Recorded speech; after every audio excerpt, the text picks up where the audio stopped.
Hey guys, happy Tuesday to you. It's June 27th, and that means it's also National Post-Traumatic Stress Disorder Awareness Day today. I don't know if you know this, but National PTSD Awareness Day also has a color, and that color is teal. You might see people wearing teal ribbons today. I don't quite have teal, but I got about as close as I could as I was pulling clothes out of the closet today.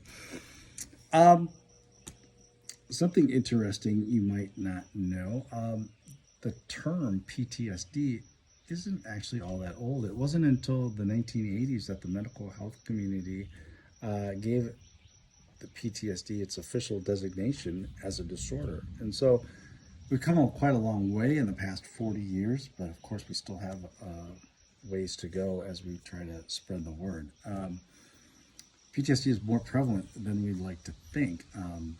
The last stat I read was that at any given time here in the United States, 8 million people could be suffering from symptoms of PTSD. And so that's quite a sobering stat.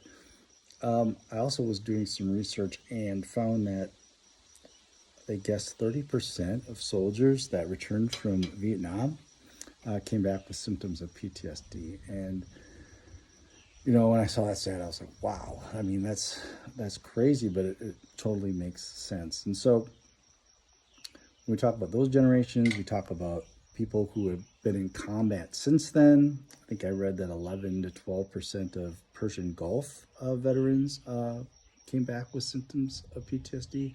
It's definitely something that we need to keep thinking about.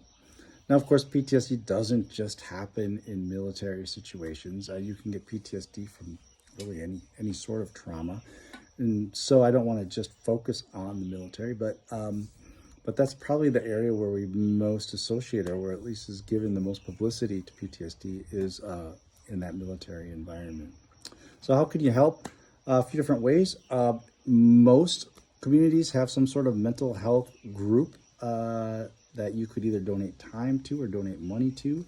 There's, of course, national organizations you can donate money to as well, like the Wounded Warrior Project.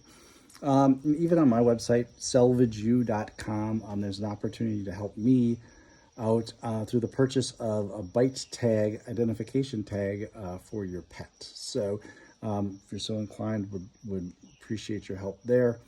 But at the very least, just educate yourself more about PTSD if you have the opportunity. We really appreciate it. Chances are you know somebody who has PTSD, or you know a family member. Take care, guys.